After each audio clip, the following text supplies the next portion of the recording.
Greetings viewers, welcome to the second CSS tutorial in the series. This time we would be going into more important fundamentals of CSS. This would set your basics right and set you up for further front-end development. Alright, before this tutorial begins and we start coding, I would like you to know that we would be using an external style sheet to show you how external style sheets work and actually put them in action. And to further elaborate, we're using a style sheet called styles.css, as you've just seen over here, which is in the same directory, and we are linking it via this link declaration. Do it in the same way and whatever you named your style sheet.css. Cool. So as you take a look at our web page over here, which will look like this, we have our styles in here, and whatever we put in here would apply to this web page. Okay, now let's get straight into this. So let's start off with the background color. So here we have a span element with an ID of main. I've named it main for the sake of acceptance and understanding, so it is simpler for us to work around. So if you take a look at the main span, it's over here. Now let's go over to styles.css and make some changes to that. So let's start off with font family. Now what is font family? Font family would adjust the font that this specific targeted element over here would have. So a good one would be Arial, as a web page would be plain boring with only Times or Times New Roman. So as you can take a look, we've changed the font family just by using the font family declaration. Next, we can take a look at background color.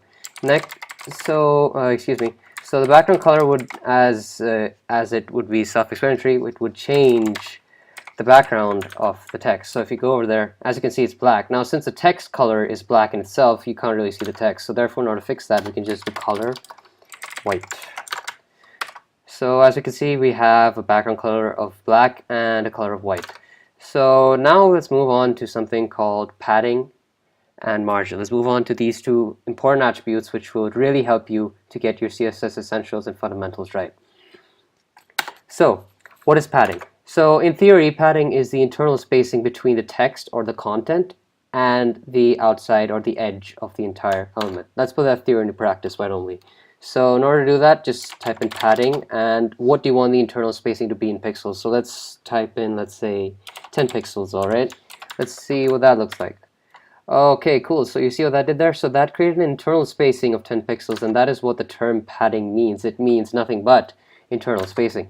So as you can see, it has created 10 pixel internal spacing from the edge onto the text. Next is margin. So what is margin? Margin is nothing but external spacing, or the spacing outside the element's edge. So if you just take a look over here and add a margin of 10 pixels to this element, that should add 10 pixels of margin around the entire element. Since this is an inline element, it does not apply up and down. That's a little strange, but that's how it works. Now you might be wondering, what if I only want a certain part of the element to be padded with a specific number or have a margin? If you're confused at what I mean, let me just show you what I mean. So if you were to do padding top, that would only adjust the top padding of this element. So let me just type in, let's say, 20 pixels. If you take a look at that, that would give us a top padding of 20 pixels. Then same would work for the other directions. So it'll be padding, as you can see in the autocomplete menu, it shows padding right, padding top, padding bottom. And each of them have their own respective self-explanatory parts. So if I were to do that, it would have a top and bottom padding of 20 pixels. Let me just change this to show you that this really works. And as you can see, the bottom padding has that much, at that value of internal spacing. Now let's change that over to margin. So the margin declaration has the exact same sides declarations like this, like top, bottom, right, left. So if you were to do that, then as you can see, now there's a top margin, a slight bit of top margin, and the bottom margin you cannot really see because there's no elements to compare it to. Okay, now that we've gotten our essentials for padding and margin done, let's go back to div and inline elements, which I had covered in the HTML tutorial. So as you can see, this is a span element, and therefore this makes this element an inline element, which means that it does not take up the entire space. And if I were to, for example, let's say duplicate this element, remove the ID of main,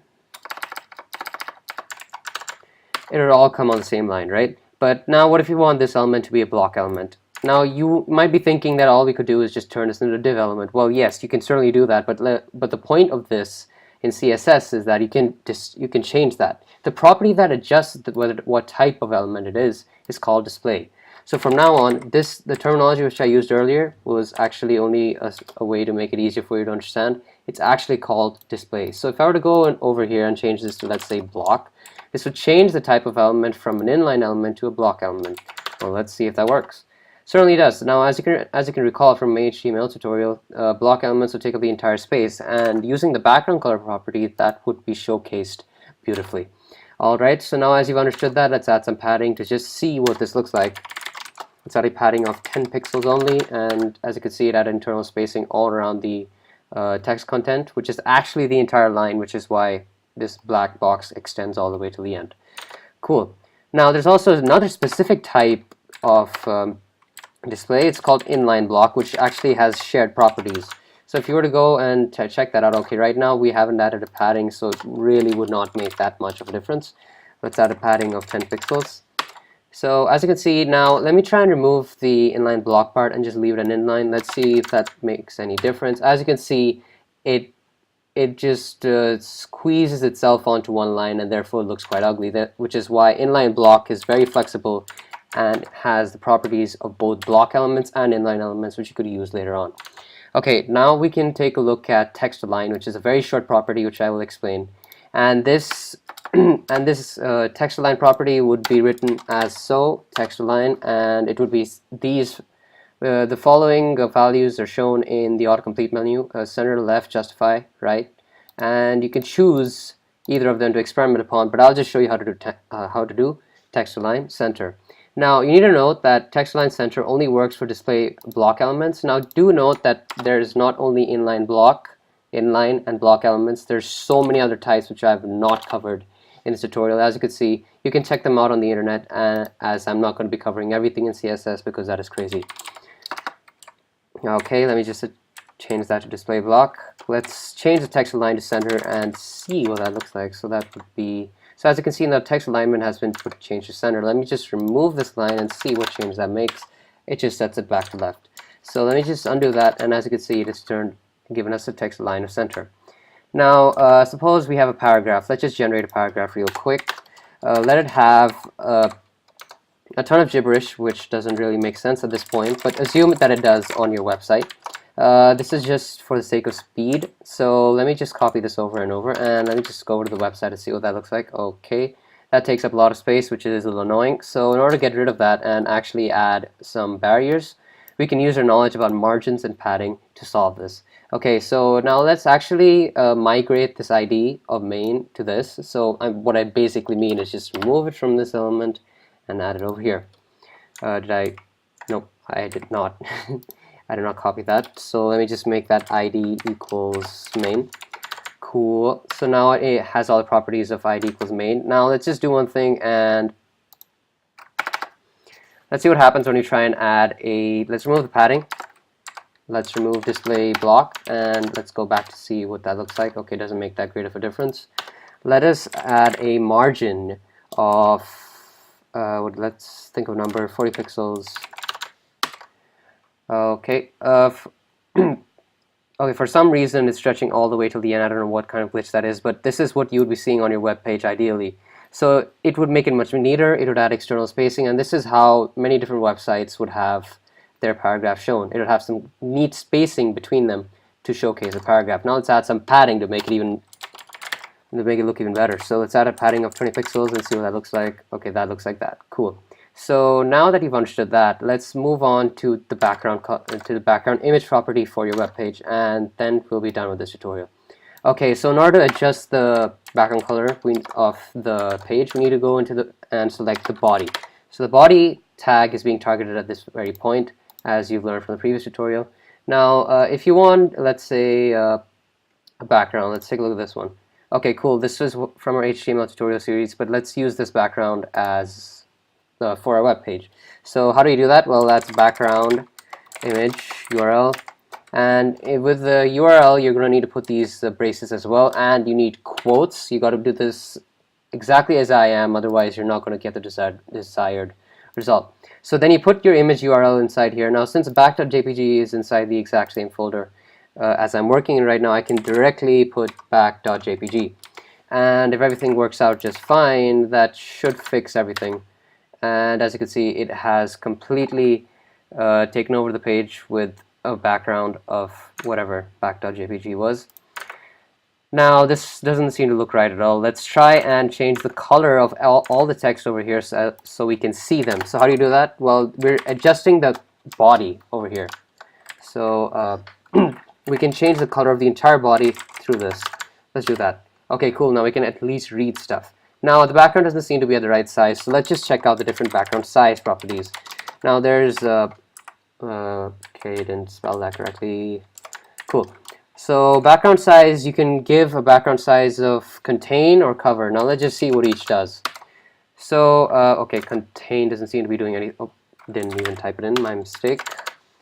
Okay, contain would contain the image with its correct height, and cover would completely fill the entire page. So let's take a look at that. Yes, as you can see, it's completely filled it. Now, if I go over to contain, didn't type that properly. You can see that the background's repeating. What if you don't want that? Well, that's a pretty simple fix as well. It's called background attachment, and you put it as fixed. Oh no, wait, sorry, excuse me, that is the wrong one. It's background repeat. That was my mistake. No repeat. Yes. So you give a background repeat and no repeat, and that should not repeat the background over and over. Now, to make the ideal web page, you don't want any white spots, so let's make that cover.